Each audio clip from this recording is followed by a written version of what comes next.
No vídeo de hoje nós vamos entrevistar o Francisco Chiumento, que vai falar aqui de biologia, física e química para explicar alguns fenômenos da Bíblia, que a Bíblia categoricamente afirma que são verdades. Por exemplo, que um pedaço de pau, que uma madeira se transformou em uma serpente, como que isso pode, quimicamente ou fisicamente falando, ser explicado? Outra coisa, qual é a possibilidade ou a chance de um jumento falar, voz humana, ou morfologicamente falando, um jumento conversar com a pessoa? Qual que é a chance disso, né? Então, será que a Bíblia realmente fala que o Sol e a Lua pararam? Qual é a possibilidade disso aí acontecer? Então, o Francisco Chiumento vai falar sobre este assunto, ele que é especialista, um engenheiro químico com especialização em suprimentos na indústria de petróleo, ciências ambientais e energias renováveis. Também é um divulgador científico, mas tudo isso logo após a nossa abertura. Então fica por aí, hein? Além da Fé, com Jason Ferrer. Bom, pessoal, estamos de volta e, como sempre, é uma honra muito grande receber você de todas as partes do Brasil e do mundo. Por isso, muito obrigado mesmo pela sua participação. Agradeço a você pela sua presença e, acima de tudo, muito obrigado por sua preferência a este canal. No vídeo de hoje vai ser um pouco importante a nossa perspectiva, porque ele, o Francisco Chiumento, vai explicar para vocês, né, qual é a possibilidade desses fenômenos que muitas pessoas que estão em casa acreditam que o mar se abriu através de um poder sobrenatural, místico, algo de uma intervenção divina. Como realmente isso aí aconteceu e se não aconteceu? Inclusive, Francisco, nós temos aqui um livro e a Bíblia não tinha razão, né? Onde explica se o êxodo realmente aconteceu, se todos esses fenômenos arqueológicos, geográficos, geológicos, como que a gente poderia ter, na verdade, uma explicação. Chiumento, em primeiro lugar, eu queria saber sobre a tua especialização. Como é que é? Não, eu sou um consultor de empresas que ao longo do quase 23 anos me mantive estudando sem parar e ganhei essas especializações aí. Na área de ciências ambientais eu botei resumido, porque na verdade eu tenho 3 pós na área ambiental, mas o que diria a respeito aqui é só ciência ambiental mesmo. Legal. E o que mais nos interessa aqui é sou divulgador científico. Essa que é a chave. A cauda de pavão da formação não tem nada a ver com o que eu vou apresentar, porque o que interessa é a solidez de certos argumentos. E eu sou bem qualificado para tratar essas coisas, porque quando a gente trata o milagre, a gente vai tratar do como as leis da física, as leis da natureza, os comportamentos da química, da biologia foram burlados. Vamos ver uma biológica aqui bem característica, foram burlados. E, por incrível que pareça, precisa de um conhecimento de nível médio. Não precisa grandes formações para entender.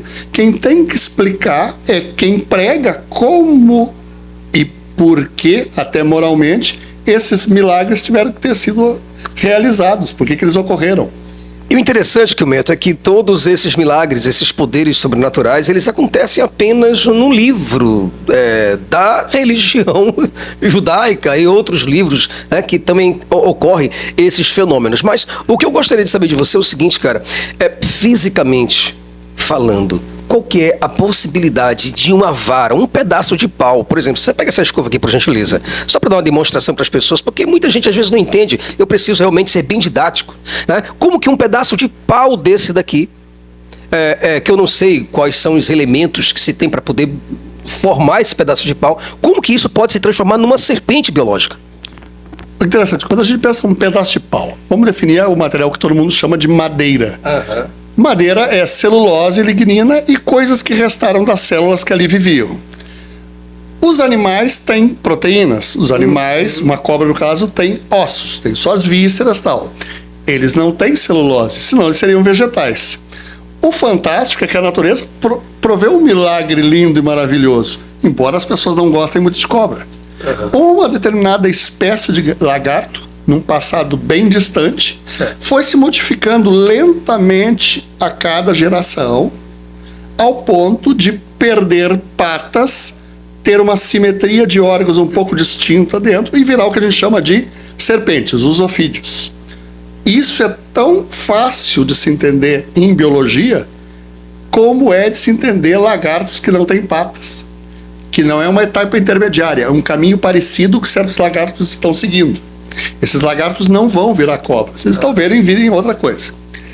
Mas nota, um processo evolutivo é um processo de milhões de anos, milhões de gerações de populações de seres vivos se modificando, que a gente chama de evolução das espécies. Um pedaço de madeira, seja a forma que for, virar um animal, ele teria que mudar de composição até de materiais que formam a sua estrutura de tecidos de célula. E é exatamente por isso que até tem uma piada de um comediante americano citado no Despertar dos Mágicos. Em biologia, é óbvio que é difícil separar a pleno o que é um vegetal de um animal. Mas ninguém dá um ramalhete de hipopótamos para uma namorada. Não. Bom, voltando ao problema que nós temos aqui. Certo. Voltando ao problema que nós temos aqui.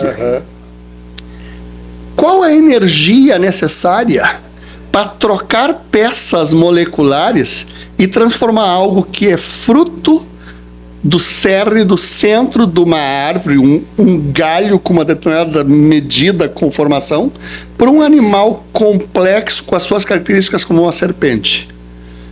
Por isso que é um milagre, é impossível. E aí vem, nós já vamos usar isso de cara, que é o argumento dos milagres de Hume. O que é mais fácil? Alguém ter mentido sobre o que aconteceu? Alguém mentir num relato do que aconteceu? Alguém mentir na cópia do relato do que aconteceu? Alguém historicamente continuar propagando essa mentira? Ou o fenômeno não ter acontecido? O fenômeno não ter acontecido. Agora vamos pensar de um ponto de vista ético sobre esse milagre. Certo. Boa colocação. Isso Legal. é uma maravilha. O Todo-Poderoso, Ser dos Seres, o Deus de futuramente Israel, o Deus do povo hebreu, Criador dos céus e da terra, afogador de toda parte, de uma boa parte da humanidade no dilúvio, secador da terra e salvador da família de Noé, chega para o mais poderoso homem do mundo no seu tempo, que é o faraó do Egito, uma das civilizações mais ricas e poderosas da história, e faz um truque, aspas, que mais parece de um mágico de televisão moderno. Por que ele não fez as pirâmides em pó? Ai. Não seria muito mais impactante?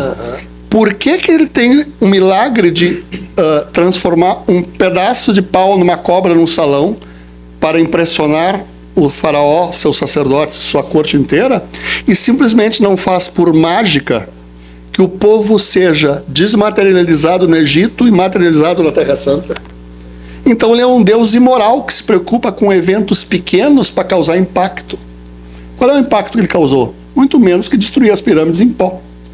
Como você disse, é impossível haver essa possibilidade. Por isso que é descrito como milagre, porque o milagre sempre implica no rompimento das leis da natureza. Isso. De certa maneira, é quase a definição do milagre. É o ato que soa a uma mágica. Ele burla, transcende aquelas coisas que a natureza se comporta. Um pedaço de pau modifica-se em podridão, ataque de fungos, ataque de cupins, outros insetos, brocas, uma decomposição bacteriana se ele estiver dentro d'água de algum tipo, queimar, virar carvão e cinza. Ele não vira um outro ser vivo. O procedimento do ciclo. Não vira um ser vivo, porque a natureza tem seu caminho. Certo. Instantaneamente ele virar uma cobra caracteriza um milagre. E depois a mesma cobra se transformou de novo num pau. O que é muito útil para impressionar o faraó. É fantástico. Gente, interessante de tudo é que tem muitas pessoas sinceras dentro da igreja que ouvem esse tipo de barbaridade, essas incongruências, e elas continuam acreditando no livro, nesse livro aqui, e acreditando que realmente essas coisas aconteceram. Quer dizer, elas não refletem, não é isso? Como é que você considera uma pessoa que, em sã consciência, que trabalha dentro de um mundo natural, que vive sob as leis do mundo natural, acreditar que um pedaço de madeira com essas características que você acabou de citar se transformou em cobra? Como que você acha que funcionaria, ou que funciona a cabeça de uma pessoa dessa? Porque esse respaldo do milagre passado para minha fé, da ideia do poder da minha fé. E mais que tudo, o homem quer poder. Aliás, está até no Senhor dos Anéis essa frase. Então as pessoas querem se amparar numa fé que tenha feito coisas fantásticas. Isso seria uma ufania? Uma fania. A minha fé foi capaz disso. Então eu sigo essa fé, eu vou ser capaz de milagres menores na minha vida. E eu quero atender os meus desejos. E os desejos sempre querem a imortalidade, inclusive da alma. Sempre há uma questão ética que pode ser criticada nesse tipo de fé. Vou te trazer uma outra bomba agora. Uma bomba boa dentro da área de biologia, eu sei que você entende muito bem. É assim, ele também trabalha muito a questão não apenas física, química, biológica, mas também é filosófico também, né? Trabalha a estrutura filosófica, respondendo também aos teólogos em cima desses... eu acredito que seja uma questão tão básica, eu acho que responder essas questões. Não é isso? Nós vamos ver que, por exemplo, o próximo tem banalidades mais ainda. Exato. Por exemplo, como que você que está do outro lado, meu irmão, minha irmã, você que acredita na Bíblia como palavra de Deus, como um livro extremamente sagrado, mas como que você não consegue repetir as mesmas coisas? Veja que nós temos jumentos hoje, né? Os jumentos não têm mais essa prioridade, essa propriedade, não prioridade, mas propriedade de falar, vamos dizer, biologicamente, como que a pessoa poderia entender ou ter essa possibilidade ou a chance de um jumento falar a linguagem humana, como falou com Balaão. O Antônio Miranda, inclusive, está aqui do lado, está se divertindo, porque não é possível. A pessoa está em casa agora assistindo isso, acreditar que uma jumenta falou. Então, assim, jumento, por gentileza, como que um jumento fala? Mesmo entre os primatas mais próximos do humano, e vamos colocar numa entenda que ele falou morfologicamente, semanticamente, trouxe toda a estrutura da sintaxe, né? Ele conversou, ele teve coesão e coerência, comunicação. Legal, exato, com Balaão. Um papo legal com a jumenta. Mas vamos questionamentos e tudo. Vamos voltar. Mesmo quando se pega os primatas mais próximos da gente, eu vou fazer uma ordem afastando, tá? Bonobos, o chimpanzé pigmeu, chimpanzé, gorila e orangotango. Certo. No passado já houveram outros vivos que se extinguiram até ancestrais do humano e evoluções paralelas ao humano, que não era o que nós somos hoje, o Homo sapiens, e viveram paralelo contemporaneamente conosco. Por exemplo, na Europa, o homem de Neandertal, que era outra espécie ainda que com capacidade que se sabe de cruzamento. Certo? Ok. Bom, o chimpanzé tem a capacidade de produzir sons. Produzir sons não é fala. Certo. Produzir sons com detalhamento que emula a fala humana, o papagaio tem, e é uma ave. Uma ecolalia. Ecolalia. Mas ele não tem a capacidade do que seja a nossa fala, a plena análise com todas as características, inclusive de som, de acústica, de timbrística, de espectros. Correto. Tá. Equino, um jumento, não tem a capacidade sequer de produzir os sons que um chimpanzé, um macaco cantor da África, os nossos macacos que produzem som no Brasil, tem. Exatamente porque ele é um equídeo. Ele é um ungulado aproximado da zebra, do cavalo, os asininos, etc. Que são animais bem identificáveis. E volta ao argumento de Hume. O que é mais fácil? E eu vou ser isso. O que é mais fácil? O que é mais fácil? É o jumento ter ganhado por algum processo miraculoso, burlando a biologia, burlando todas as capacidades dos seres vivos. Não tem condição. Não, mas nota, o que é mais fácil? Ter acontecido esse fenômeno fantástico por um jumento falar, ou ter quem ouvido vozes na sua cabeça. O que é mais fácil? Um fenômeno similar à de esquizofrenia, relatado e passado adiante, ou o milagre de um jumento produzir sons tal como humano, inspirado magicamente por um ser acima ou conduzido por ordem do ser acima. Se o ser acima foi capaz de botar fogo numa sarça que ardia, mas não queimava, e passado todas as condições de quem eu sou e os mandamentos que tu vai seguir com o teu povo, no alto do monte para determinado personagem, para que agora ele ia ter que se rebaixar para falar por um jumento, se ele poderia abrir os céus e falar diretamente? Então, até teologicamente, esse milagre ele é ruim. Ele rebaixa a divindade e as suas capacidades. Não foi uma produção nacionalista boa, né? Não, é uma história ruim dentro de um conceito de uma história fantástica que tinha pretensões de certa coisa e não me parece ter obtido bom resultado. Mesmo você levando as escrituras literal, de forma literal, você reconhece essa ideia de que realmente pode haver essa possibilidade do cara estar em cima do jumento e ele ter ouvido voz. E o próprio escritor, na hora de narrar esse assunto, colocou esse aspecto do milagre. Ele narrou depois? Não. Não, ele não. O escritor. Não, mas, por exemplo, ele narra alguém? Não. Ele narra alguém que descreve depois, relata por escrito essa história. Então, onde é que está o milagre aí? Nenhum. Está num conjunto de fenômenos de passagem de uma coisa cultural com um determinado objetivo e eticamente analisável como pífio, errôneo e até relativamente imoral, dado que eu quero passar a ideia de perfeição da minha divindade. Nós temos, inclusive, um outro caso que choca muito a gente que está aqui, está vendo, está lendo, está ouvindo tudo isso, de um relato do guerreiro, né, Josué, onde, num centro de batalha, ele ordenou, como se o sol tivesse algum tipo de sentimento, de pensamento, ou se houvesse algum tipo de Deus para estar por trás desses fenômenos, regulando todas as coisas no universo. E ele declarou ali, ele ordenou que o sol parasse e que a lua, por sua vez, também parasse em Gibeon.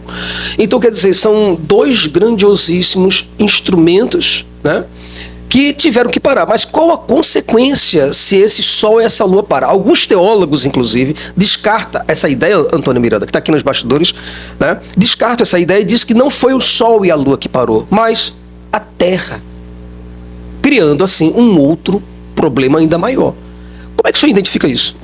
Primeiro, se a gente for analisar bem, não é o Sol, tal qual a carruagem de Apolo dos gregos, que percorre o céu a cada 24 horas. Eu sempre me esqueço do nome do deus egípcio que faz praticamente a mesma coisa. Ra, né? Ra, o que tem a carruagem, não, a barca que leva o sol. Ra. Tá. A questão toda é a seguinte: os gregos já tinham percebido que a Terra gira e o Sol está naquela posição. Só que ele não está naquela posição permanentemente, tanto que, papo de astrologia, o Sol em Aquário, o Sol em Leão. O que acontece? A Terra está em translação ao redor do Sol e está mudando de posição o Sol em relação às estrelas, certo? De onde a gente está vendo o Sol na Terra. Então tem um movimento do Sol em relação às estrelas, tem um movimento de rotação da Terra e tem um movimento da Lua que é independente do movimento da rotação da Terra e independente do movimento do Sol, que é a translação da Lua ao redor da Terra, que é em 28 dias, que dão as fases. Quando a gente vê as fases da Lua, de certa maneira, a gente está vendo o dia e a noite da Lua, nosso satélite, que forma conosco um sistema binário, porque ele é muito grande, ele não é pequenininho. Aí volta a questão. Vamos dizer que tenha sido dito, feito, ordenado, e a divindade obedece. Temos um problema teológico aí. Certo. Tá? Sabemos qual é. Que pare o Sol. Esqueça a translação da Terra de 365 dias e 4 horas. Talvez na época alguma variação por causa da quantidade de tempo que se passou, que mudam com isso com o tempo. A Lua teria que ter outra mecânica de parada, porque a translação dela é diversa da rotação da Terra. Então, quem teria que parar, que é o maior problema, é a rotação da Terra. Certo. Vamos fazer um arredondamento grosseiro, um deslocamento de latitude. A Terra tem uma cintura, que é o Equador, de 40 mil quilômetros. Aliás, o metro é definido exatamente para tornar os cálculos fáceis, para dar esse valor. Então, a cada 24 horas, no Equador, um tanto próximo ali do Oriente Médio, os corpos estão andando numa direção, que é exatamente a rotação da Terra. a 40 mil quilômetros por 24 horas. 20 mil por 12, 6 mil por... 10 mil por 6, 5 mil por 3. 1.666 quilômetros. Vamos fazer arredondamento. Quase 1.600 quilômetros por hora. O que o Concorde fazia de velocidade. Pensa agora no que ele vai falar. Presta atenção, esses 1.600. Se a Terra parar, todos os corpos que estão tangenciais à Terra, ou seja, na sua superfície, vão continuar por inércia na mesma direção. Então a divindade tem que se sacrificar não só em parar a Terra, como segurar todos os corpos, da mínima pedrinha insignificante. Fala desses corpos. Quais são esses corpos? Da mínima pedrinha insignificante no chão. Olha isso, olha a grandeza. De combate, do prédio, do pássaro na árvore, da árvore, no macaco pendurado lá numa ilha da Malásia, do canguru saltando da Austrália. Todos os corpos da superfície... Até as pirâmides. Tudo tem que ser segurado para não continuar na direção do movimento. Antônio, Deus segurou até mesmo as pirâmides.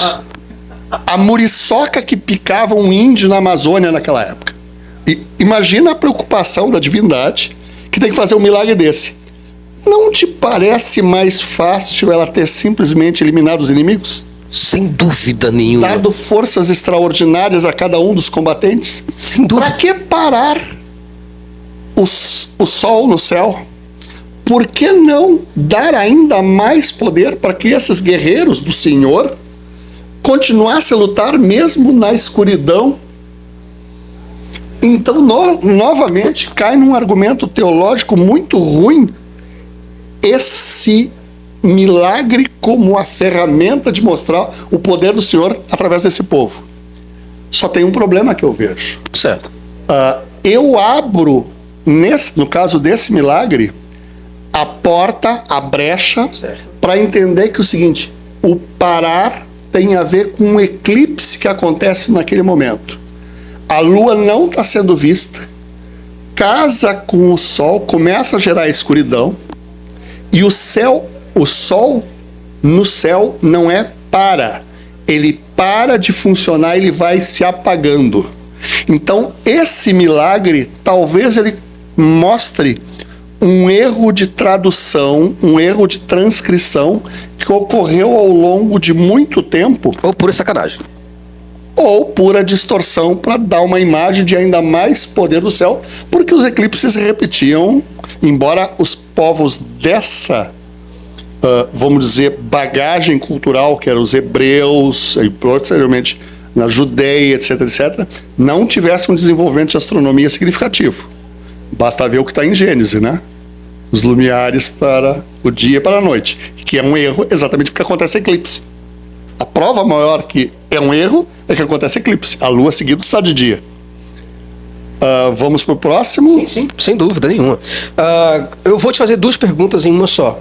A primeira é que um profeta, né, tem que ser sempre um profeta, tem que ser sempre alguém de Deus, alguém poderoso. Sim, sim. Né? O indivíduo com certos privilégios em relação ao Senhor. Isso, exatamente. Então, quer dizer, esse profeta, um machado diante dele caiu, né? O machado de um servo. E esse servo não poderia ficar sem o seu instrumento de trabalho.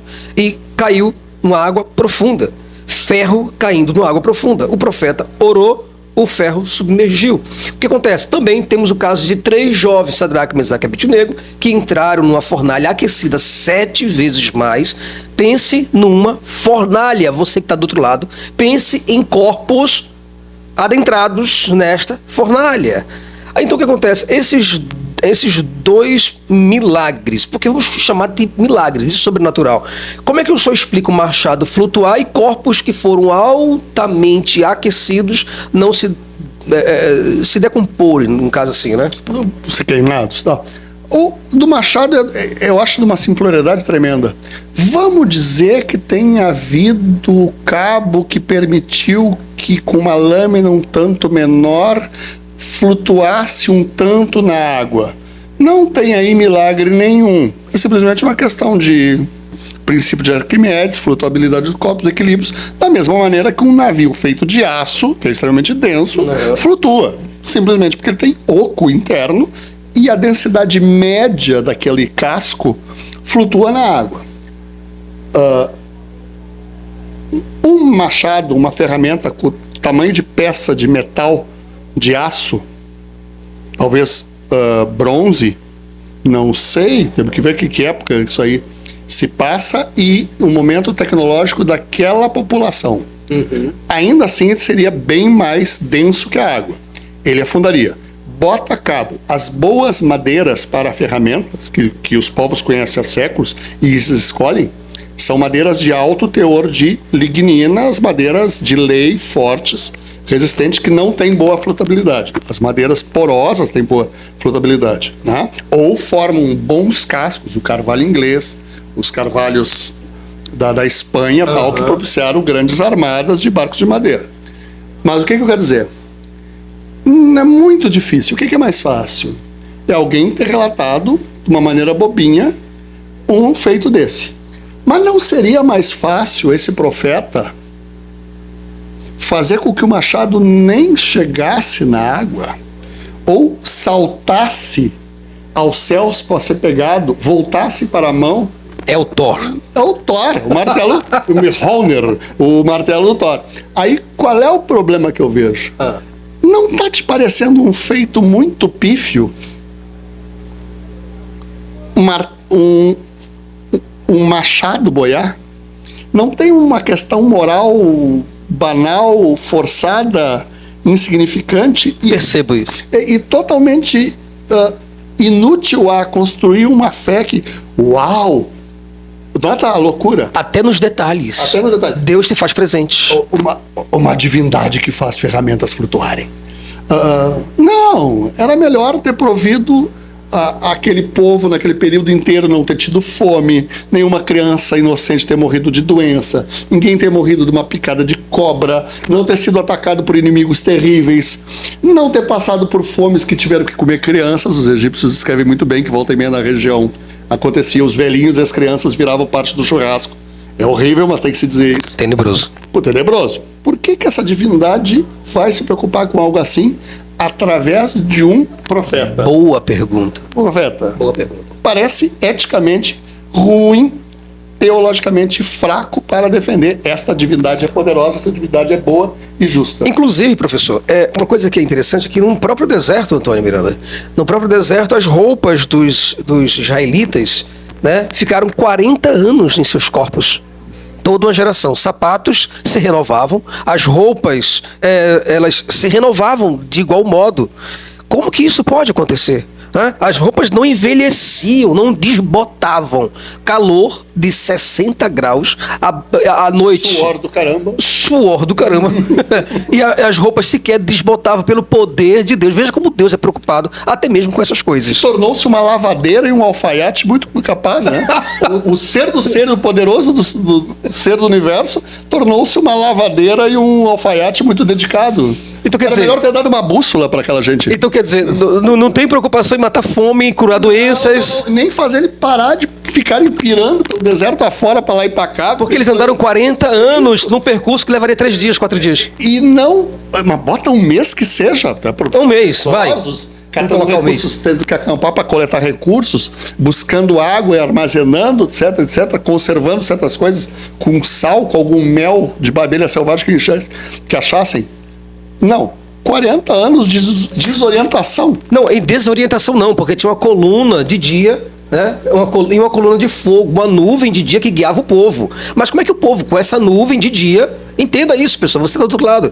Como é que o pessoal passou 40 anos num deserto perdido, se havia de noite uma coluna conduzindo essas pessoas de fogo para aquecê-los e de dia uma nuvem para que não deixasse o sol bater sobre essas pessoas. E mesmo assim eles erraram o caminho com todas essas referências.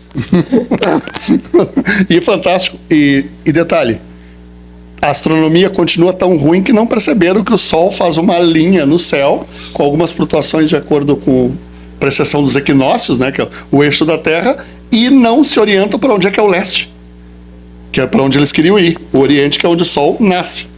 Nem para lá eles foram, numa determinada linha confiável. Essa última pergunta eu vou precisar que o Antônio Miranda, dá uma olhadinha aí no ângulo, veja se você cabe aqui do lado, a gente vai se esmagar um pouco, porque eu quero fazer essa pergunta para vocês dois, certo? E Deixa eu ver aqui. Se eu não aparecer, não há problema nenhum, certo? Vamos lá, vamos ver aqui. Eu não aparecendo, não há problema nenhum, você já me conhece, sabe como é que é? Vai ser bom, vai ser bom. Nessa última aí, porque esse livro aqui esse livro que ele trouxe... Pessoal, esse aqui é o Antônio Miranda. Eu sei que você não conhece o Antônio Miranda, tá bom? Do canal Teologia Reversa. Antônio, fala. Esse livro aqui que ele trouxe fala justamente que além dos 40 anos, com essas roupas que se renovavam, não se achou um caco de cerâmica desse povo, um fiapo de roupa desse povo, e nem existiam as cidades que esse povo estava passando ali na região. Não tem o menor sentido, nenhum contexto histórico-cultural que respalde aquilo. Antônio, mas foi muito tempo ali, então já se perderam. Você já acha, mas se acha de períodos anteriores, né, de caçadores-coletores que passaram por ali. Mas não se acha dessa grande... Mumificações de tecidos e alimentos no deserto, rodas de carros, peças de caixas de transporte de N coisas. Exatamente por ser um clima seco, não há grandes decomposições. Por isso que o Egito sempre foi considerado o paraíso dos arqueólogos. E a região inteira, tu acha coisas que inclusive tu consegue datar a 7 ou 8 mil anos, como na Síria, etc. Muito anterior a esse período do Êxodo.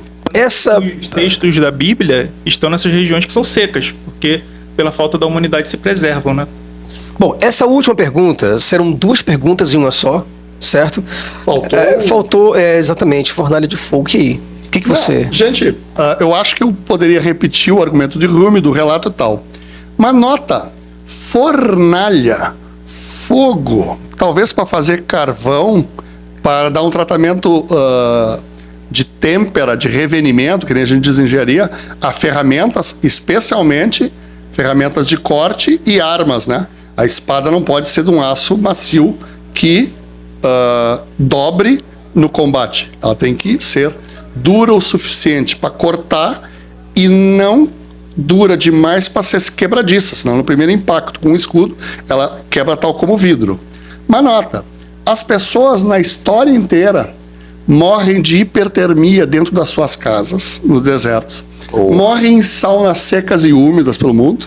Mas aí, nesse milagre, 3 são salvas numa fornalha. A resposta parece até ética. A resposta é certamente ética.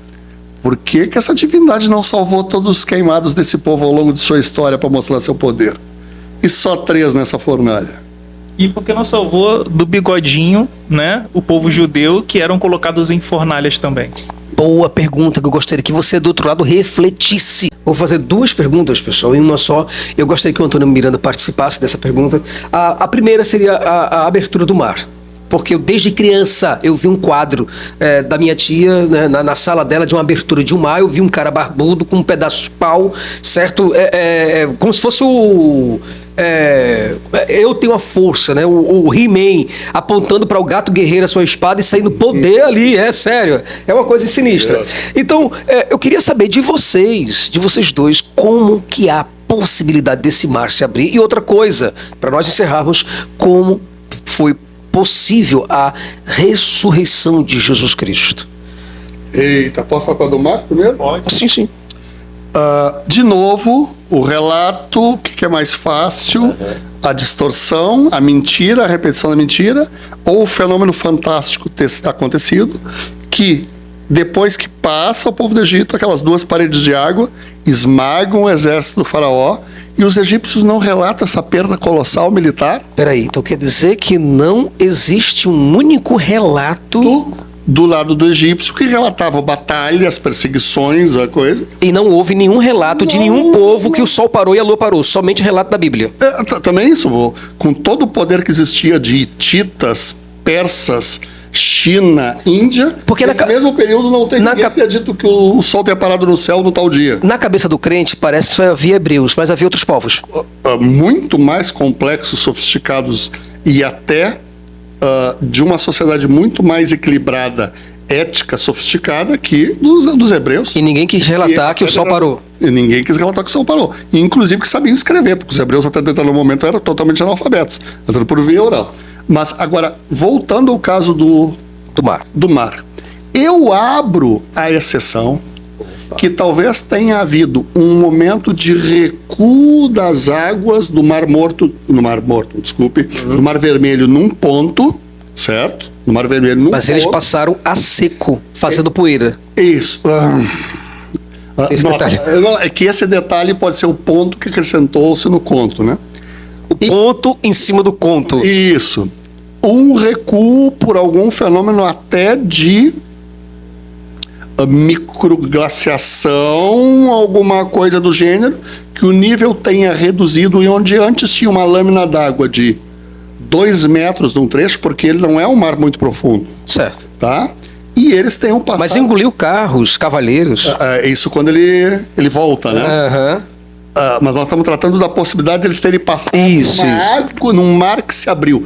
Não, um mar que recuou e eles conseguem passar naquele trecho sem ter que dar uma caminhada X centenas de quilômetros acima, cruzando o Nilo e onde hoje é o canal de Suez. Certo? É só pensar geograficamente, pessoal. Isso eu aceito. Essa possibilidade de o Êxodo ter incorporado uma história dessas, eu aceito. São 600 mil pessoas, homens, fora mulheres e crianças. Isso, passarem com barcos mais leves e ter sido transformado isso em a pé. Com balsas. A logística para isso é praticamente impossível. Como é que é, Antônio? A logística para isso, De com onde essa eles iam quantidade de conseguir pessoas... madeira? E tem um detalhe, que é o seguinte, os egípcios, eles colocavam fortes ao longo do caminho, né? Então, assim, qualquer tentativa de fuga seria interceptada por esses fortes. E outra coisa, qualquer tipo de fenômeno sobrenatural para causar um recuo desses ali, você teria um registro, né? Você ficaria registrado e você não tem esse registro. Então é extremamente improvável. E um deslocamento de bilhões de litros d'água daquela magnitude é virtualmente impossível. Cai no momento do milagre que superou todas as leis da natureza que faz. Como é que um teólogo pode explicar isso para você entender? Porque ele sempre... Não, ele não vai fazer eu entender, não vai fazer nem eu aceitar. E como você acha que muitas pessoas aceitam esse tipo de... Volta ao assunto. Uau! Eu sigo uma fé que tem uma divindade que vai me proteger e prover recursos, que no passado fez essas coisas poderosas. Por superstição e necessidade. Por superstição e necessidade. Para satisfazer o meu desejo de ter ganhos, menos sofrimento e uma vida eterna que prolonga eternamente os meus desejos, né? Que é a questão da filosofia. Tem outro detalhe. Os povos que depois o genocida do Moisés Genocida do Moisés. Viu, pessoal? Presta atenção, terrorista, hein? e o genocida do Josué vão atacar, eles eram... Terrorista, pode chamar de terrorista. Eles eram aliados do Egito, né? O Egito tinha uns reis clientes lá que eram subordinados a eles. Então qualquer ataque a esses povos seria relatado aos egípcios e os egípcios auxiliariam eles ali por volta do século XII, século XIII. Uma forma de OTAN, mais ou menos. Exato, é isso mesmo. É um ótimo exemplo. Então, assim, essa história que foi criada não por Moisés ali no século XIII, século XII, até porque Moisés não teria como escrever sobre a própria morte, né? Ele não teria como falar sobre cidades que não existiam naquele período, que só vieram a existir no século VII, até rotas de camelo e especiarias que só eram comuns no século VI, no século... A Bíblia não tinha razão, fala sobre esse assunto. Exatamente. Então, não teria como esse evento ter ocorrido dessa forma e retrata um período que não é o período em que se passaria a história. Como é que você acha que o crente, sabendo que Moisés não poderia escrever naquele período, tá? Não poderia registrar a própria morte. Nem né? existia. E cidades que não existiam, ele registrou. Então como é que o crente consegue acreditar nessas coisas? Ele vai acreditar porque o pastor falou, né? Porque nem a língua hebraica existia nesse período para ele poder registrar, tá? O paleo-hebraico, que vai começar a vir ali daqueles caracteres hieroglíficos, rudimentares, vai surgir por volta do século IX, antes da Era Comum. Misericórdia. Então, Então não tem como essa história ser registrada por Moisés. Então, se não tem como, agora vamos para a última história para que nós possamos terminar o nosso embate de hoje. Vamos lá. A ressurreição de Jesus, algo que é muito proclamado, falado todos os dias, em todas as semanas, de todos os meses, de todos os anos, durante vários séculos, por diversas pessoas, em diversos segmentos e etnias, pessoas que acreditam piamente que Jesus ressuscitou, e nós temos camalhaços e mais camalhaços de livros que tentam atestar e provar, evidenciar a ressurreição de Jesus. Mas quais são os problemas dessa ressurreição física, química e biológica? Por que eu começo? Total, né? Total e pleno. Total. Quando biologicamente o teu cérebro para de receber determinada carga de oxigênio, e vamos estabelecer que a crucificação na verdade era uma asfixia, ele começa a se degradar. E você vai perdendo capacidade. São as pessoas que sofrem paralisia cerebral, oriunda de asfixia. Mas chega um momento que ele para totalmente de funcionar, que é a morte biológica por uma espécie do tipo humano e outras com certas características parecidas. Quimicamente, em X horas, você já começa a ter uma decomposição que, mesmo se houvesse alguma capacidade biológica de voltar certos processos a funcionar, já existem certas decomposições que não permitem mais certos processos. Já entra num período cromático, né? Exato. Por exemplo, a musculatura ganha certa rigidez porque já está modificando todo o funcionamento dela, porque não está mais funcionando. E fisicamente, a marcha dos processos físicos que são incluem nos seus capítulos, que nem eu gosto de um professor que fala sobre isso, os processos químicos e os processos biológicos são processos químicos, segue um caminho de decomposição do corpo, cessação das atividades, a incapacidade de operar certas energias e tal. Então, a ressurreição é um milagre propriamente dito por si. E aí fica o problema de Hume novamente. O que é mais provável? Que tenha acontecido ou que o relato seja mítico, seja falso? Agora vem um problema, que na verdade é uma digníssima solução que a fé cristã arranjou. Certo. Não só a minha divindade é superior à dos outros, tal como os hebreus já afirmavam, como ela teve a capacidade de se fazer humana, coisa que poucas outras fés no mundo criaram. E a minha divindade não só se fez humana, como ultrapassa a morte com o corpo vivo. Ui. E ascende aos céus com esse corpo vivo. Ai, ai, ai. Ui, ui, ui. Vocês esqueceram de avisar para Osíris, né? Que teve... ele foi esquartejado e voltou à vida, né? Depois que seu corpo foi reunido. Mas aí é mito. Não, mas esqueceram de avisar a Inanna, que ficou no submundo durante 3 dias, penduradas, igual Jesus, né? No empalamento que Jesus é empalado, né? Isso é mito. E depois de 3 dias, a Inanna volta à vida, né? Então, esqueceram de avisar os povos antigos. Mas isso tudo é mito. Somente a religião hebraica é verdade. Mas você acha que... Mas ainda. Mas aí é porque nós temos messias, eles não. O crente tem um problema para resolver. Como que é? Porque nós temos um judeu voador que foi para onde? Né? Onde que ele foi? É porque o interessante é que alguns teólogos vão defender que o corpo de Jesus, mesmo não sendo corruptível, né, porque não teve pecado, não teve mancha, né, não foi agredido pelo pecado em si, ele sofreu a mutação, entende? Então ele se revestiu de um corpo físico, mas ao mesmo tempo imaterial. Como é que a gente explica isso aí? Porque o corpo de Jesus desaparecia também. Ele aparecia no lugar e aparecia em outro. É uma visão da realidade virtual, do holograma. Eu não sei, parece que a ciência já estava lá atrás já. Mas mesmo assim fica com o problema do para onde ele foi, né? Porque ele comeu pão, ele comeu peixe. Antes ele fez uma churrasqueira com Pedro, né? Pediu para que tocasse. Tocar nele. Inclusive comeu, tomou uma janta, né? No caminho de Emaús com os discípulos. Então, e aí ele vai para o... A questão fisiológica, onde foi que Jesus cagou, enfim. Então, aí ele Porque as pessoas pensam que Jesus não cagava, né, gente? Aí ele vai para o céu. Mas que céu é esse? É o céu nas nuvens? Ele foi para o Monte Olimpo? Ele foi para um outro planeta? Ou ele foi para uma outra dimensão? Acima daquele paizinho completamente sem graça na época, que era a Judéia. E aí, Ele voltou para a Judéia? e aí nós temos um outro problema. É porque o Evangelho de Marcos, no final, ele tem 4 finais diferentes. O Evangelho de Marcos, Só no 4 final dele, finais diferentes. São 4 finais diferentes, tá? Explica. E aí você tem o Lucas, que também é diferente do relato de Marcos. E aí você tem o final de Mateus, que é diferente do final de Marcos. E você tem o final de João, que também é diferente. Em um só tem um anjo, e um outro tem 2 anjos. E um outro não tem anjo nenhum. Será que isso não seria um golpe de visão, por exemplo? O ponto de vista de quem O viu ponto de aquela vista, exatamente. O camarada que está aqui diz assim, ó, eu tô desse lado de cá, Antônio Miranda está da minha esquerda. Tem um anjo atrás do muro que eu não vi. Exato. E o outro viu. E piora se você for considerar os textos apócrifos, porque nos apócrifos tem até uma cruz falante que sai de dentro do túmulo. Mentira, para com isso, aí já é demais. Uma cruz falante. Era bom manter apócrifo mesmo, porque aí peiraram total, né?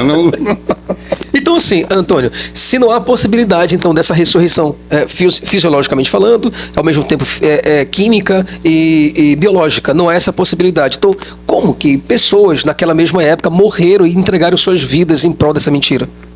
Primeiro que isso é mentira, essa perseguição de que pessoas morreram e entregaram a sua vida para Jesus, isso é mentira, é uma perseguição que foi inventada, né?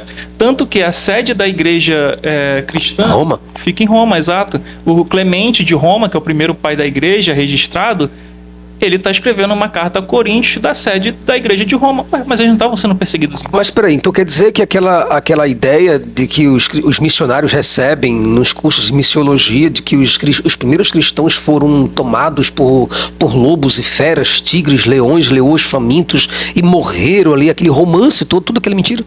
Até porque quem criou o Coliseu, né, foi os imperadores da Gênese Flaviana, né? E justamente os primeiros cristãos estavam fazendo seus cultos nos locais sagrados para a dinastia Flaviana, usando os mesmos símbolos, âncora e peixe. Eles estavam tanto que Jesus não usava, os primeiros cristãos não usavam cruz como símbolo, né? Isso é coisa lá do 4º, 5º século, ou até depois, tá? Peixe. Era o peixe, era a âncora, que era justamente o quirô, que era o símbolo que vem desde o helenismo ptolomaico. Então são símbolos que eram justamente dessa família imperial romana e que nada tem a ver com perseguição. Se eles estão sendo perseguidos, é como se os judeus que estavam sendo perseguidos na Segunda Guerra Mundial estivessem usando como símbolo a suástica nazista e fazendo seus cultos em Berlim em plena Segunda Guerra Mundial nazista. Boa comparação. É uma boa analogia, hein? Boa analogia. Então assim, seguindo esses passos, como que vocês responderiam hoje? O que é que vocês diriam para nós finalizarmos? Para essas pessoas que acreditam piamente em todos esses milagres sobrenaturais, coisas que não se repetem, que nenhum cristão conseguiu repetir, mas que está registrado em papel, história, palavras. Muito simples. Jesus na Bíblia, ele manda você ir para a prática, né? Tudo aquilo que pedires em meu nome, eu vos farei em nome do Pai, tudo isso.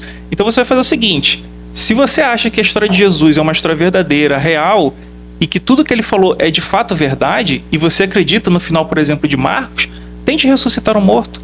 Tente, por exemplo, Jesus curou cegos, ô Jason.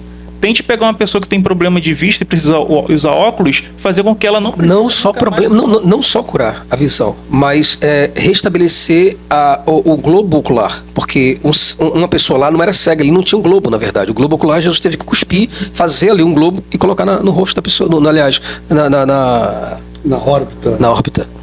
E outra coisa interessante, você que está assistindo agora, existem milhares de crianças desaparecidas. Tudo que pedires em nome do Pai, eles farão. Então faz o seguinte: pede agora em nome do Pai, para Jesus, para Deus, localizar uma criança desaparecida, bota no seu GPS, vai até a delegacia e mostra onde que está a criança desaparecida. Desafio para você que é cristão, para você que é crente, acredita nessas coisas. Bom, últimas palavras. O que é que você tem a dizer para essas pessoas que acreditam nesses fenômenos? Pare de confiar nos mitos e tente fazer um milagre enfrentando uma pessoa numa das cracolândias do país. Ao invés de tentar burlar leis da física ou acreditar em burlas das leis da natureza, tente fazer algo pelo seu semelhante nos moldes que está nas boas linhas da sua fé. E não seja hipócrita de querer ter essa fé apenas para seu benefício pessoal. Me parece um pouco contraditório com o que a fé manda, né? Verdade, né? Fica aí o meu recado não muito agradável, né? Pessoal, então é isso. Espero muito que esses dois grandes feras, né, da filosofia, da teologia, a teologia reversa, as explicações que deram aqui, espero que realmente possa convencê-lo. Você que está do outro lado, você é um cristiano, né? Cristianizado, né? Então você que acredita nessas coisas. Então, para todos os efeitos, eu fico muito agradecido a você pela recepção, muito obrigado pela educação, obrigado pela presença, pela preferência, pela confiabilidade e pela credibilidade acima de tudo. Então, um fortíssimo abraço e até o próximo vídeo. Tchau, tchau, pessoal. Se você gosta do nosso conteúdo e deseja de forma espontânea e generosa nos ajudar a continuar a expandir este projeto pelo Brasil e pelo mundo, por favor, contribua e ajude-nos através do Pix. O nosso Pix está aí, alemdafejason@gmail.com. O Além da Fé lhe agradece profundamente por este ato de consciência, maturidade e responsabilidade social.